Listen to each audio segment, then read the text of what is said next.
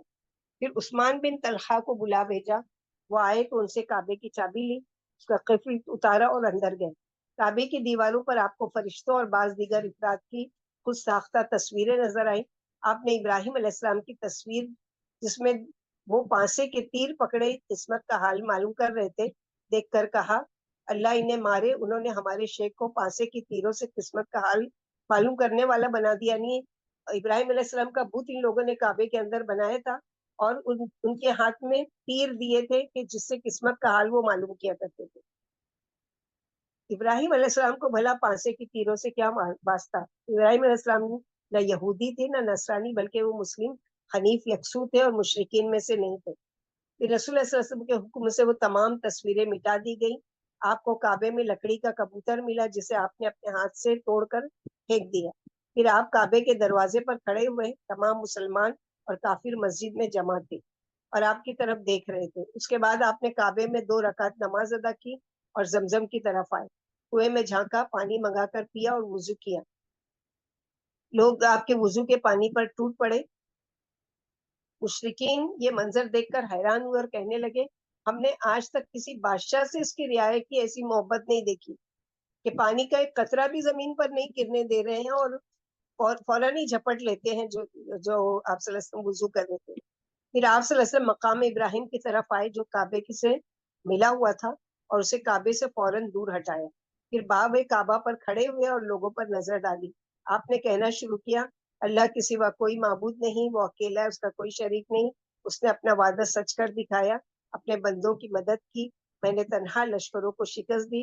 سن لو، ہر منصب یا خون یا مال جس کا دعویٰ کیا جائے میرے ان دونوں قدموں کے نیچے رکھا ہے، سوائے بیت اللہ کی صدانت یعنی دیکھ بھال اور حاجیوں کی سخاوت یعنی پانی پلانے کے۔ پھر آپ صلی اللہ علیہ وسلم بآواز شرعی احکامات بیان کرتے ہوئے کہا، غور سے سنو، قتل خطا کو جو کوڑے یا ڈنڈے سے ہو شبہ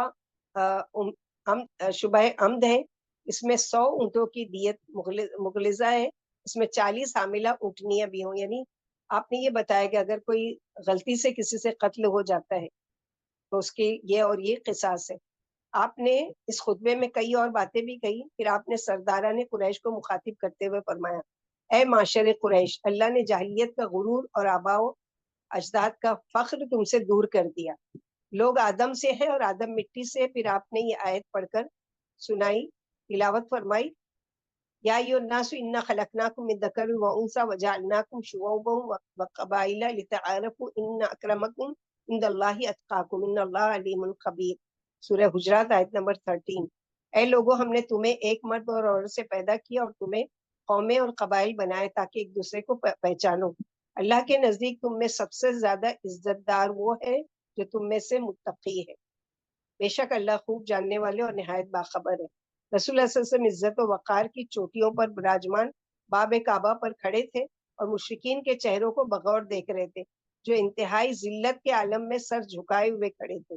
کل وہ سر اٹھا کر چلتے تھے، آپ صلی اللہ علیہ وسلم کو مجبور کرتے تھے کہ سر جھکا کر چلے، آج وہ سر جھکائے کھڑے ہوئے تھے۔ کیسا اسی کا بیان اللہ سبحانہ وتعالیٰ نے سورہ آل عمران میں نا کہ تلک الایام نداولوها بین الناس، یہ تو وہ دن ہے جو ہم لوگوں میں پھیر بدل کرتے رہتے ہیں۔ تو کبھی بھی انسان یہ نہیں سوچے کہ آج میں مشکل میں ہوں تو مشکل میرے ساتھ ہمیشہ رہے گی، بلکہ ان مع العسر یسرا، یقیناً تنگی کے ساتھ ہی آسانی ہے، بعد کا نہیں ہے، من بعد اسرا نہیں ہے، مع العسر یسرا یعنی ساتھ ہی آسانی ہے۔ تو ہمیشہ انسان کو یہ سوچے کہ جو بھی پریشانی ہے، جو بھی مشکل ہے، وہ ہمیشہ نہیں رہے گی۔ اسی طرح یہ جو اپنے آپ کو بڑے متکبرین سمجھتے تھے، آج ان کی حالت بدل گئی۔ اللہ تعالیٰ نے دنیا میں ہی ان کو دکھا دیا کہ کیسے ذلیل اور سر جھکائے ہوئے کھڑے ہیں۔ یہ وہی جگہ تھی جہاں انہوں نے رسول اللہ صلی اللہ علیہ وسلم کو جھٹلایا تھا اور آپ کی اہانت کی تھی۔ انہوں نے رسول اللہ صلی اللہ علیہ وسلم کے سر پر سجدے کی حالت میں یہیں اسی جگہ پر گندگی ڈالی تھی۔ آج اس نبی کے روبرو قریش شکست خوردہ کھڑے ہوئے تھے۔ رسول اللہ صلی اللہ علیہ وسلم نے دریافت کیا، اے معاشر قریش، بتاؤ میں تمہارے ساتھ کیا سلوک کرنے والا ہوں؟ قریش مکہ نے ایک جھرجھری لے کر کہا، آپ ہمارے ساتھ اچھا سلوک کریں گے، آپ ارخ کریم یعنی اچھے بھائی اور ابن اخ کریم ہیں، یعنی آپ اچھے بھائی بھی ہیں اور ابن کریم یعنی جو ہمارے بھائی تھے، ہمارے بڑے تھے ابراہیم علیہ السلام، ان کی اولاد میں سے ہے، تو ہم کو امید ہے کہ آپ اچھا ہی ہم سے سلوک کریں گے۔ تعجب ہے انہوں نے اس اخ کریم سے جو سلوک کیا تھا، کیا وہ بھول چکے تھے؟ مجنون و ساحر کاہن کی وہ گالیاں کہاں چلی گئی جو آپ صلی اللہ علیہ وسلم کو یہ دیا کرتے تھے؟ یہ اخی کریم ہی تھا، اس کا والد بھی اخی کریم تھا، تو تم لوگوں نے اس سے جنگ کیوں کی؟ کمزور مسلمانوں کو جو تم نے مبتلا عذاب کیے رکھا تھا، اس کا کیا جواب ہے؟ یہ بلال کھڑے ہیں جن کی پشت پر اذیتوں کے نشان آج بھی موجود ہیں۔ وہ سامنے کھجور کا درخت ہے جس کے قریب سمیہ و یاسر کو بے دردی سے قتل کر دیا گیا تھا۔ ان کا بیٹا عمار اس جرم کا عینی شاہد ہے۔ تم نے نبی کریم صلی اللہ علیہ وسلم اور کمزور مسلمانوں کو شعبہ ابی طالب میں 3 سال محبوس رکھا، حتیٰ کہ انہیں بھوک کی شدت سے درختوں کے پتے کھا کر گزارا کرنا پڑا۔ اس ظلم کی بارے میں تمہارا کیا خیال ہے جو تم لوگوں نے ہم سب پر جو ڈھائے تھے؟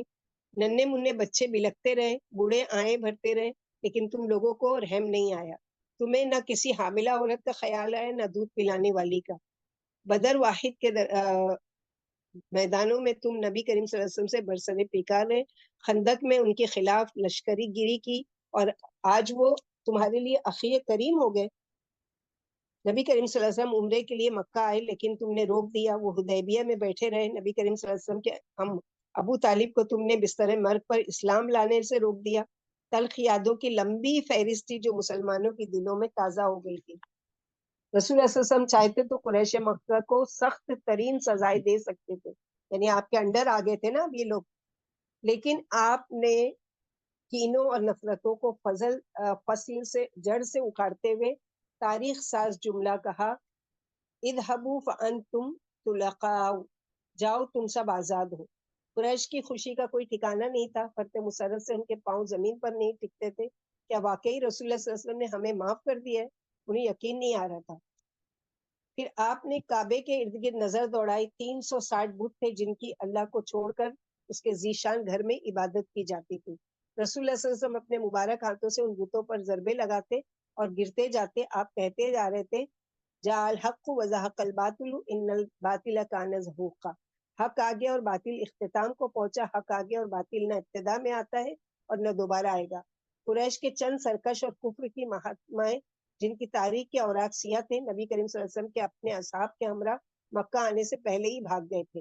یعنی ہم آپ صلی اللہ علیہ وسلم کے آگے آ کر جھکے ہیں یا آپ کی باتیں مانے یا ہماری عزت کے خلاف ہے، ان لوگوں نے کیا کیا؟ مکہ ہی چھوڑ کر چلے گئے۔ ان میں ایک کافر صفوان بن امیہ تھا جو مکے سے بھاگا اور حیران تھا کہ کہاں جائے۔ آخر وہ جدہ چلا گیا تاکہ وہاں سے سمندر کے راستے یمن پہنچ جائے۔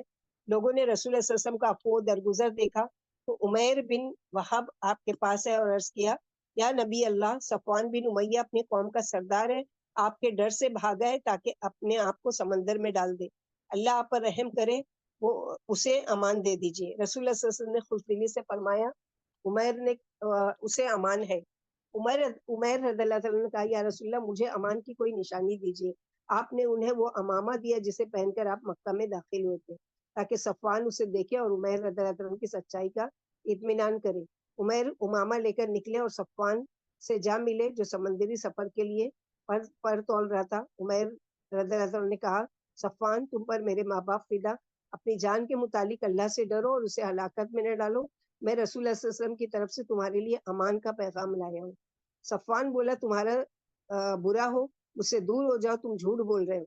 اس نے مسلمانوں پر جو ظلم ڈھائے تھے ان کے انجام سے خائف تھا، یعنی جو جاہلیت کے زمانے میں نے ظلم کیا تھا تو مجھے امید نہیں کہ اس کے بدلے میں مجھے معاف کر دیا جائے گا، اور تم جھوٹ بول رہے ہو۔ عمیر نے پھر کہا صفوان تم پر میرے ماں باپ قربان، اللہ کے رسول سب سے افضل، سب سے نیکوکار، سب سے بردبار اور سب سے اچھے، وہ تمہارے بھتیجے ہیں، ان کی عزت تمہاری عزت ہے، ان کا شرف تمہارا شرف ہے، ان کی بادشاہی تمہاری بادشاہی ہے۔ صفوان نے کہا مجھے ان سے اپنی جان کا خوف ہے، کہ کہیں ایسا نہ ہو کہ مجھے دھوکے سے بلایا جائے اور مجھے مار ڈالا جائے، مجھے اس چیز کا خوف ہے۔ عمیر نے کہا وہ اس سے زیادہ متحمل مزاج اور کریم ہے۔ اس پر صفوان عمیر کے ساتھ ہو لیا، وہ دونوں مکہ پہنچے۔ عمیر رضی اللہ عنہ صفوان کو لیے رسول اللہ صلی اللہ علیہ وسلم کی خدمت میں حاضر ہوئے۔ صفوان نے کہا یہ کہتا ہے کہ آپ نے مجھے امان دی ہے۔ آپ صلی اللہ علیہ وسلم نے فرمایا انہوں نے سچ کہا ہے۔ صفوان کہنے لگا جہاں تک میرے اسلام لانے کا تعلق ہے آپ مجھے 2 ماہ کی مہلت دیجیے۔ رسول اللہ صلی اللہ علیہ وسلم نے جواب دیا آپ کو 4 ماہ کی مہلت دی جاتی ہے۔ ماضی کی تلخیاں، چند دن بعد ہی صفوان بن امیہ مسلمان ہو گئے۔ ماضی کی تلخیاں بھلا کر لوگوں کو معاف کر دینا کتنی اچھی عادت ہے۔ بلا شبہ ایسی عادت اپنانا عظیم افراد ہی کا شیوا ہے جو اپنے اخلاق کی بدولت انتقام و کینے اور حسد جیسی پستیوں سے بالا تر رہتے ہیں۔ زندگی بہت تھوڑی ہے، اتنے سے وقت کو حسد اور کینے کی غلاظتوں سے آلودہ کرنا عقل مندی نہیں ہے۔ مقداد بن اسود کا کہنا ہے کہ میں اور میرے 2 ساتھی مدینہ آئے، ہم لوگوں کے در پہ ہوئے لیکن کسی نے ہماری مہمانی نہیں کی۔ پھر ہم نبی صلی اللہ علیہ وسلم کے ہاں آئے اور انہیں بتایا، آپ نے ہمیں ایک گھر میں ٹھہرایا جہاں 4 بکریاں تھیں۔ آپ نے مجھ سے کہا مقداد ان بکریوں کا دودھ دوہیں، دودھ کے 4 حصے کریں اور ہر ایک کو اس کا حصہ دیں۔ مقداد کہتے ہیں میں رسول اللہ صلی اللہ علیہ وسلم کے حکم کی تعمیل میں ایسا ہی کیا کرتا تھا۔ مقداد ہر شام بکریوں کا دودھ دوتے، خود پیتے، اپنے دونوں ساتھیوں کو پلاتے اور نبی کریم صلی اللہ علیہ وسلم کے لیے ان کا حصہ بچا کر رکھتے۔ آپ موجود ہوتے تو دودھ پی لیتے، موجود نہیں ہوتے تو وہ لوگ آپ کے حصے کا دودھ سنبھال کر رکھ دیتے۔ آپ تشریف لاتے تو وہ دودھ آپ کو پیش کر دیتے۔ ایک رات مقداد نے معمول کے مطابق بکریوں کا دودھ دوہا، اس کے 4 حصے کیے، 3 حصے انہوں نے اور ان کے ساتھیوں نے نوش جا کیے اور چوتھا حصہ نبی کریم صلی اللہ علیہ وسلم کے لیے رکھ دیا۔ آپ کو آنے میں دیر ہو گئی، مقداد بستر پر لیٹے سوچنے لگے نبی صلی اللہ علیہ وسلم انصار کے کسی گھر گئے ہوں گے اور انہوں نے آپ کو کھانا کھلا دیا ہوگا، اس لیے اٹھو اور بچا کر رکھا ہوا دودھ پی لو۔ ان کے دل میں بار بار یہی خیال آتا، بالآخر انہوں نے اٹھ کر دودھ پی لیا، نبی صلی اللہ علیہ وسلم کے لیے کچھ بھی نہیں بچایا۔ مقداد کہتے ہیں وہ دودھ میرے پیٹ میں داخل ہو کر قرار پا گیا تو مجھے اپنے کیے پر سخت پشیمانی ہوئی۔ میں نے کہا ابھی نبی صلی اللہ علیہ وسلم اگر آ گئے، آپ کو بھوک پیاس لگی ہوگی، جب پیالے میں آپ کو کچھ نہیں ملے گا تو آپ میرے لیے بد دعا کریں گے۔ یہ سوچ کر مارے غم کے میں منہ پر کپڑا ڈالے لیٹا رہا۔ رات کے دوسرے پہر رسول اللہ صلی اللہ علیہ وسلم تشریف لائے۔ آپ نے اتنی آواز سے سلام کیا کہ بیدار سن لے اور سوتا ہوا نہ جاگ جائے۔ مقداد بستر میں لیٹے آپ کی طرف دیکھتے رہے۔ آپ دودھ کے برتن کی طرف بڑھے، ڈھکنا ہٹا کر دیکھا تو وہ خالی تھا۔ اس پر آپ نے آسمان کی طرف نظر اٹھائی۔ مقداد بہت گھبرائے اور دل ہی دل میں کہنے لگے اب اللہ کے رسول میرے لیے بد دعا کریں گے۔ وہ کان لگا کر سننے لگے۔ رسول اللہ صلی اللہ علیہ وسلم نے دعا کی، اے اللہ جو مجھے پلائے تو اسے پلا اور جو مجھے کھلائے تو اسے کھلا۔ مقداد نے یہ الفاظ سن کر کہا میں رسول اللہ صلی اللہ علیہ وسلم کی دعا کا مستحق بنوں گا۔ یہ کہہ کر وہ اٹھے، چھری ہاتھ میں لی اور بکری کی طرف آئے تاکہ بکری ذبح کر کے نبی صلی اللہ علیہ وسلم کو کھلائیں۔ سب سے موٹی تازی بکری کے انتخاب کے لیے وہ بکریاں ٹٹولنے لگے۔ اتنے میں ان کا ہاتھ ایک بکری کے تھن پر پڑا تو وہ دودھ سے بھرا ہوا تھا۔ انہوں نے دوسری بکری کے تن چھوئے تو ان میں بھی دودھ بھرا ہوا تھا۔ انہوں نے سب بکریاں چھو کر دیکھی، سب کے تن دودھ سے پر تھے۔ انہوں نے گھر کے بڑے برتن میں بہت سا دودھ دوہا، برتن لبالب بھر گیا تو اسے نبی صلی اللہ علیہ وسلم کو پیش کیا اور کہا اے رسول اللہ صلی اللہ علیہ وسلم نوش فرمائیے۔ رسول اللہ صلی اللہ علیہ وسلم نے اتنا زیادہ دودھ دیکھا تو دریافت کیا مقداد آج آپ لوگوں نے دودھ نہیں پیا؟ مقداد نے کہا اللہ کے رسول نوش کیجیے۔ رسول اللہ صلی اللہ علیہ وسلم نے پوچھا مقداد آخر ماجرا کیا ہے؟ مقداد بولے پہلے نوش کیجیے پھر میں بتاتا ہوں۔ رسول اللہ صلی اللہ علیہ وسلم نے دودھ پیا اور برتن مقداد کو پکڑا دیا۔ مقداد نے کہا اللہ کے رسول اور پیجیے۔ آپ نے پھر پیا اور برتن انہیں دے دیا۔ اور نوش کیجیے اللہ کے رسول۔ مقداد نے پھر کہا، مقداد کا بیان ہے کہ جب رسول اللہ صلی اللہ علیہ وسلم خوب سیر ہو گئے اور میں آپ کی دعا کا مستحق بن گیا تو ہنس پڑا۔ رسول اللہ صلی اللہ علیہ وسلم نے دریافت کیا مقداد کیا بات ہے؟ میں نے کہا اللہ کے رسول آج آپ دیر سے آئے تھے، مجھے بھوک لگی تھی، میں نے دل میں کہا کہ آپ نے انصار کے کسی گھر میں کھانا کھا لیا ہوگا۔ یہ کہہ کر مقداد نے رسول اللہ صلی اللہ علیہ وسلم کو ساری بات تفصیل سے بتائی۔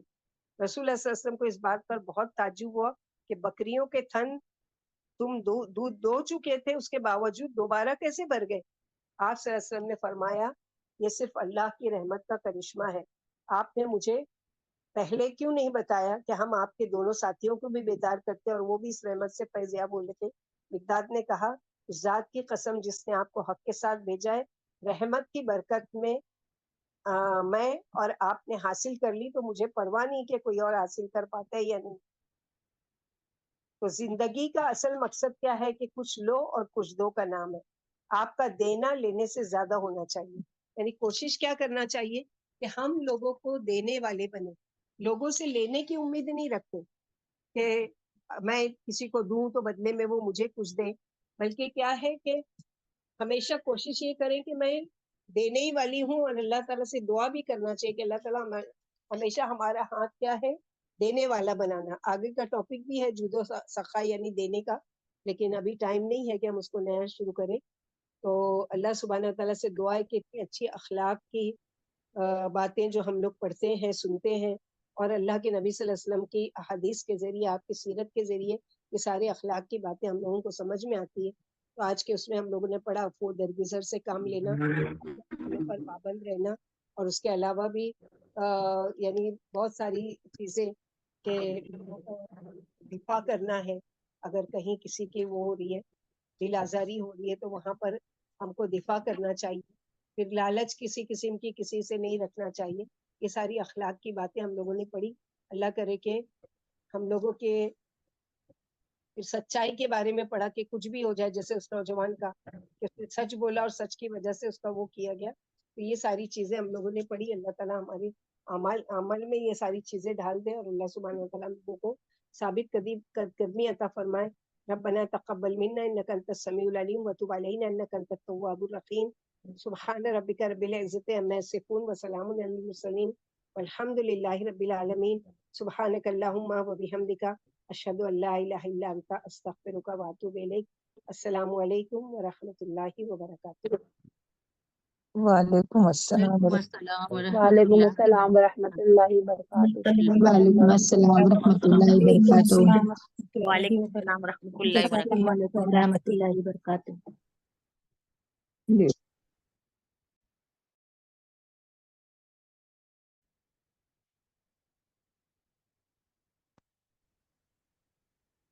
وعلیکم السلام۔